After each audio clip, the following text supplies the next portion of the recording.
I'm here with Cody. We are working on the alternator charging system of this van conversion, a 2021 Mercedes Sprinter. This is one of the most complicated portions of the installation, or whatever leads to the most tech support calls, having to deal with this and the customer connection points. So Cody, tell me, what are some things that could go wrong? What are some things that people need to be careful of when they're doing this? Good question. One of the main things that you want to do before you get started on this is to disconnect the chassis battery from its ground point that the manufacturer provides for you behind this panel. This being a 2021, this is a little different than some earlier Mercedes connection points. Their connection point was further by the gas pedal. They give you this nice little access panel, which is a little difficult to remove, but once you get it off, you'll notice it gives you some icons. Is basically look at your manual, make sure your motor is off, leave it off for 20 minutes, and then you can disconnect this ground connection, which if I reach back here, I can kind of grab it. You can see there's a post back here that it attaches to, and if you look down at the battery system, you can see it's just the ground cable to the chassis of the battery that we're disconnecting here. But that will ultimately The isolate. black one. Yep, the black black cable. one. You're just Yep. pulling that off of whatever it's on. Just there. pulling it off of the Okay. ground point, and that is going to isolate all power to the system. You wait 20 minutes because that allows the charged electronics to discharge in the system. And one of the most crucial things you want to discharge are the airbags in the seat. You don't want to remove any of the harnessing or the seat itself and risk potentially setting off that airbag if it's fully charged. I've heard about error codes or something that Mercedes has to reset. What's the story on that? So we've experienced that ourselves in the earlier days of getting familiar with the Mercedes CCP. If you put the key in and you turn it on, you haven't done your chassis ground disconnect, but you have any of the harness removed from the seats, electronics, you can set off an error code. That error code is difficult to get rid of. You have to take it into the dealership, and they have special equipment to clear that error code. It's a spendy adventure. So when you're working on a Mercedes Sprinter van conversion alternator charging system, what are some of the design constraints you're up against? Like why do we pick the system that we pick? What is this system we're using? Good question. Every manufacturer has an auxiliary amperage limit they want you to draw off the chassis battery. They have a consumer connection point somewhere, and they don't want you to exceed that amperage rating. If you do, it would void the warranty on the chassis alternator. Some other challenges when doing these upgrades is to make sure that you're not putting in a system that will drain the chassis battery down to a dangerously low level where you can't start the vehicle anymore. So we make sure that we put in and design a system that is within those constraints. In this particular application, we're putting in a single 30 amp DC to DC Orion, and we are going to wire it up with some expandability. A lot of times our customers will stay within their manufacturer constraints through their warranty period, and then when their warranty period is over, they'll add more alternator charging capability. So we're putting in the core system that can handle some expansion, but to start off, they're going to do just one 30 amp Orion. Yeah, another thing you have to be careful of is that lithium batteries have a low charging impedance, meaning they can take a lot of current. So a DC-DC charger works great in that situation unless you have a really heavy-duty alternator and you don't care about drawing, like 180, 175 or so amps from your system to go to lithium batteries. Well, that covers the what and why. Now, show us the how. What do we do here? Okay, so pretending this hasn't been disassembled, the first thing you want to do is follow these recommendations, and once you have this disconnected after 20 minutes of the motor being off, you can gain access to the seat or the CCP consumer connection point. On earlier Mercedes, that consumer connection point was at a fuse block inside the chassis battery housing here. On the newer Mercedes, this being a 2021, they have put that consumer connection point in the seat. Obviously, you got to gain access to it by carefully removing the seat, tilting it back. Sometimes we'll remove the harness and get the seat completely out of here if for some reason we can't tilt the seat back in the way it's tilted now. Just to reiterate, first thing you do, you turn off your ignition, you wait 20 minutes, you take your key out, you don't put that back in there until this is done. Correct. Then you take that panel off, you take the ground lug off. Pull that guy, you just pinch the red part here and pull it off of the post that's back there. Okay, doesn't require any tools, just requires Nope. strong fingers. Yep. Okay. And then you take the seat off, Yep, take the unbolt the harness off, and then dig into that. Dig into that, and it is fairly crowded. Obviously, you have a lot of chassis connections through different fuse assemblies. You have to remove this one, which typically sits right here. Just kind of carefully set that aside. There's 3 separate fuse holders on the side of the motor, or I'm sorry, the side of the seat housing. You want to take those off. These are all loads that come off the chassis. Kind of get that out of the way. And then below there is the consumer connection point housing. It has a cover on it like this. We've already removed it. One of the tricks is that a lot of the connections that are there, some of these cables you can see we've labeled number 4. There's another one in here labeled number 5. Those have associated numbers on the lid here. We've got like connections 1 through 7 down here, and then there's potential for 8 through 13 up here. So we're putting labels on the wires before Correct. we take them off, so we know where they go when we put it back together. Exactly. Then you take those wires off, Yep. then you take that plate off, then you can get to the heart of this Yep. CCP. First, you remove the wiring after you've labeled it, and then you remove the cover, which is a little tricky because it's got a bunch of different clips, and they're easy to break, so careful removing that. And then you gain access to the fuse assembly. And if you look down in here, you can see that most of these connection points are occupied. This is like the main battery connection, and then it buses off into multiple different auxiliary connections. There is one slot available, and that is the slot that we're going to use for our system. And those are all MIDI fuses?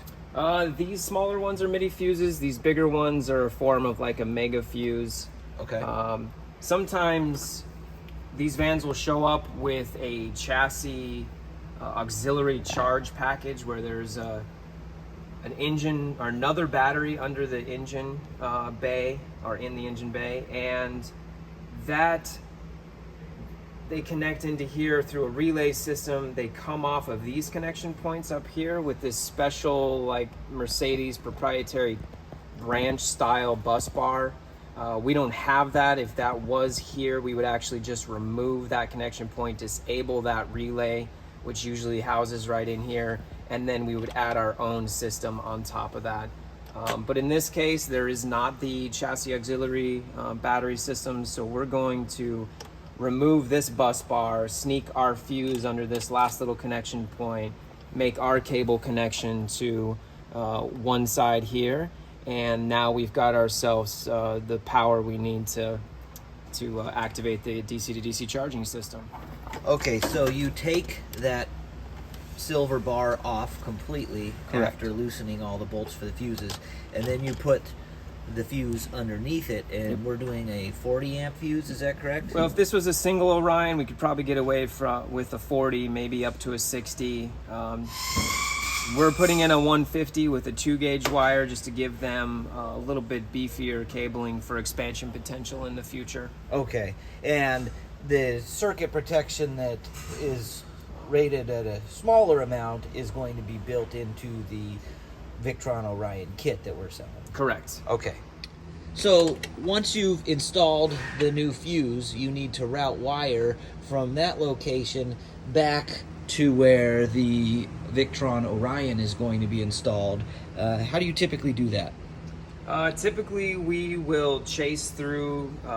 The factory has a boot where a lot of cabling from this connection point goes down underneath the chassis, and then it branches off. Some of it goes, the passenger side, some of it goes forward, but that's a really nice access point. When you open that up, there's lots of space. You can fish down there. We've routed a 2-gauge. Once we get through there, we're gonna follow the framing underneath and attach it along the way, and then come up through one of the walls in the interior. So when you do that route, how do you protect the wire? How do you keep the wire secure? What techniques do you use? Good question. We will typically always wrap our wiring in split loom just as an added measure of protection from debris. Anchoring it, I would say just anchor it, over anchor it if anything else. We use a lot of base ties, we use a lot of eye ties, we screw down into the framing of the vehicle itself. So are these plastic zip ties or like metal hose clamps? These are plastic zip ties. We don't want to use metal.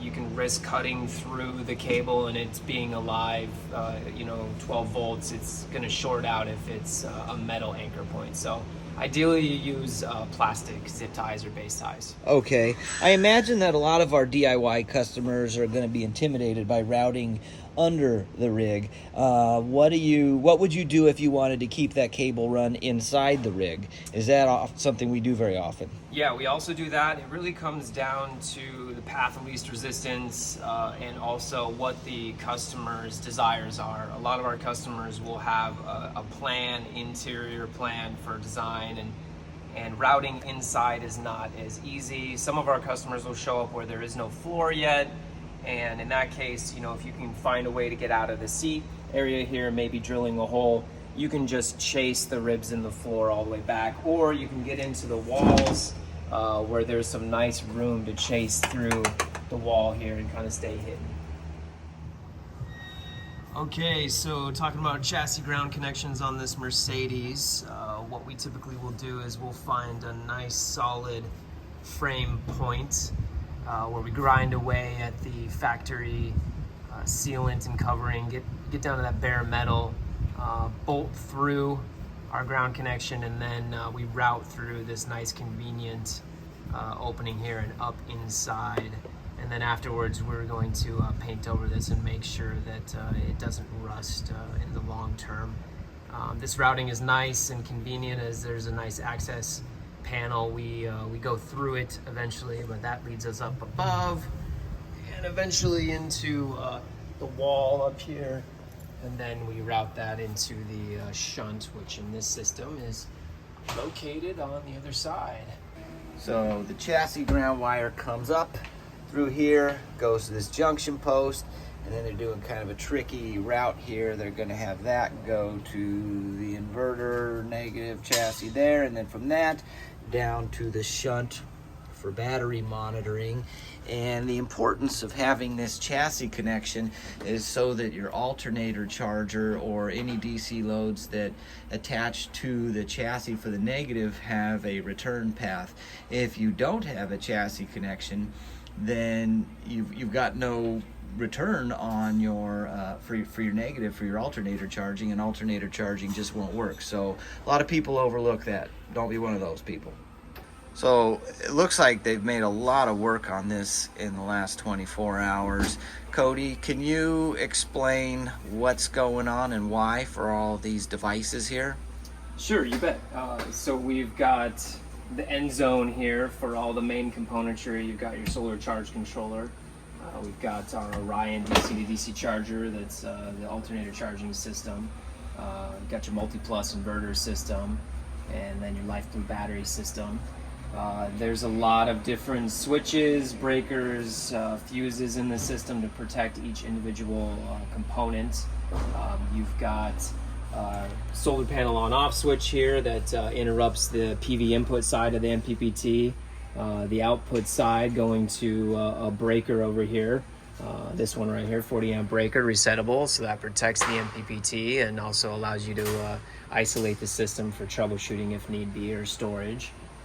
Then you've got a Orion 30 amp that also has its output breaker, 40 amp here. And that Orion is fed by the cable that we routed from the customer connection point under the seat. That is correct. We routed that cable up underneath through the walls, eventually terminating in this splice lug on the input side of the controller.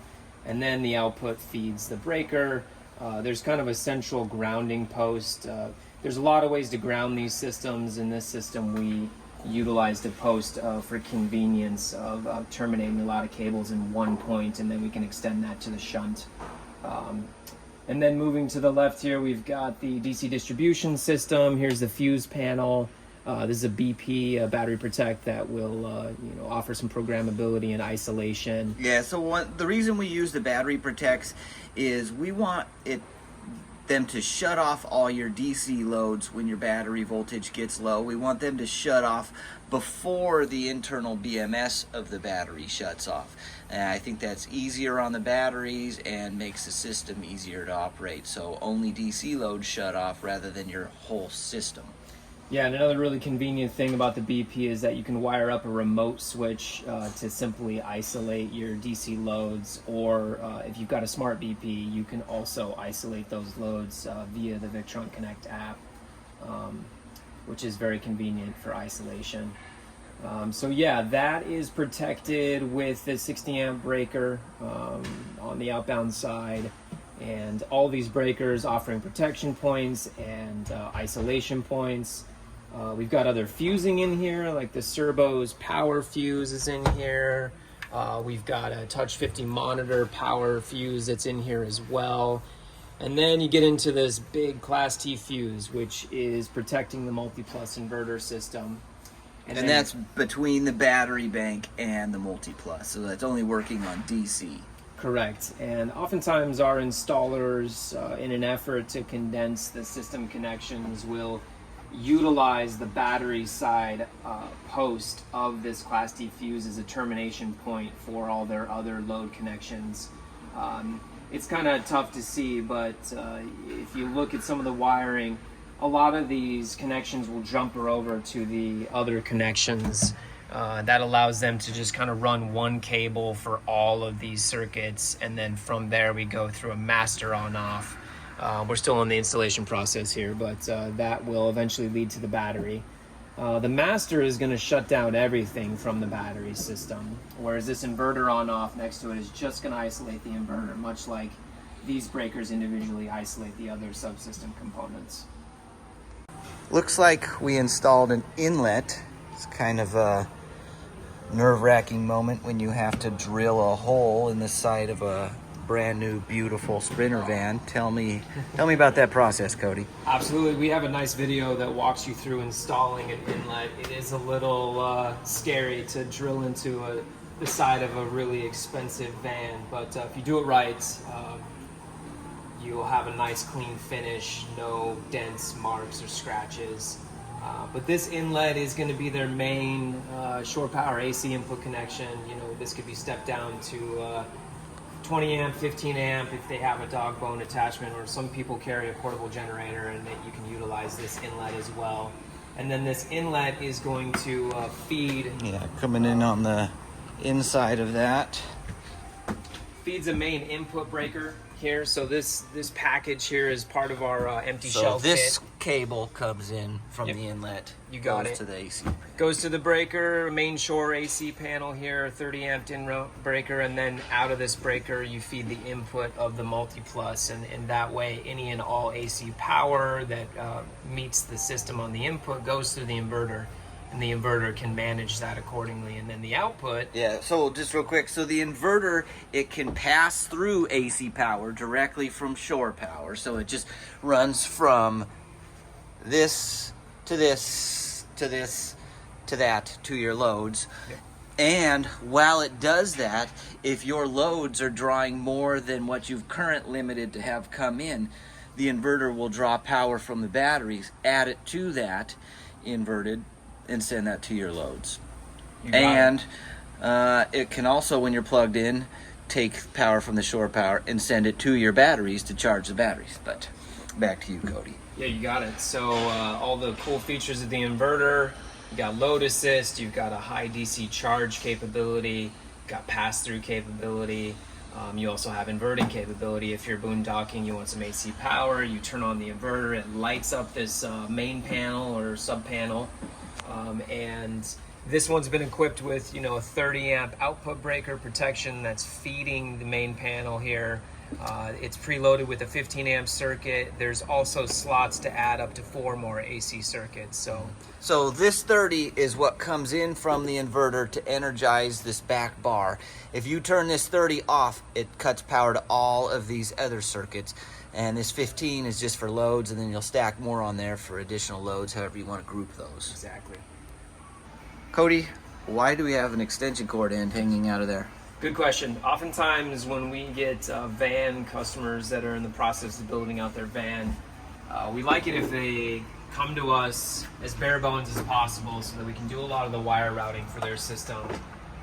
They may or may not have an idea of what kind of AC loads they want to run, so we will power up the system and then test it by just putting in an easy extension cord plug. So when it's time to fire up the system, run it through its courses, we can plug in AC load, usually a heat gun, and we can operate the system to its fullest potential during QC. Asa, what are you doing? That rack used to be on the van. What's your game plan here? Well, it did look really good on the customer's van, but we're going to take it outside, throw it on my pickup, do a quick system, see how it works there.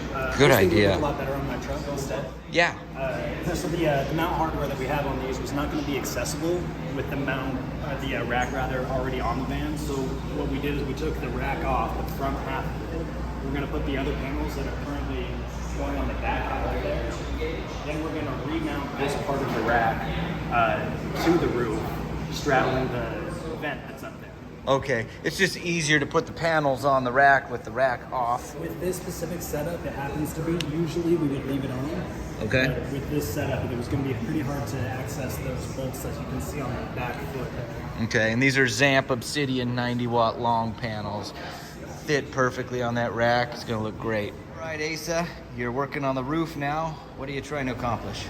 So we've tested out the rack system on my pickup already. That went well, so now we're ready to actually put it back on their roof. Nice.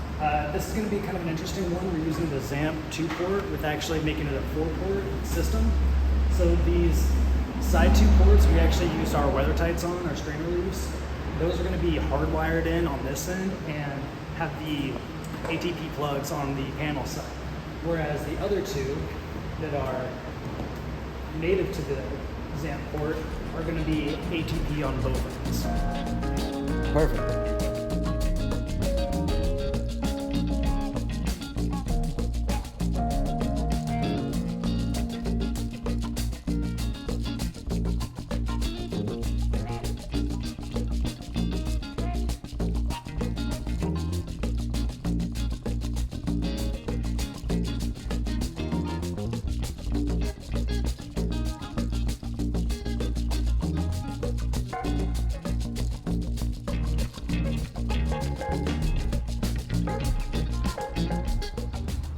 All right, the van is finally finished, waiting for the customer to come pick it up. We have everything installed, and they plan on doing their build out around what we have put in here. We got the batteries in that box, and monitoring is up on the wall with plenty of extra cable so they can position this anywhere they want. And I hope I get to see pictures of it when it's all built out by the customer. This is gonna look great.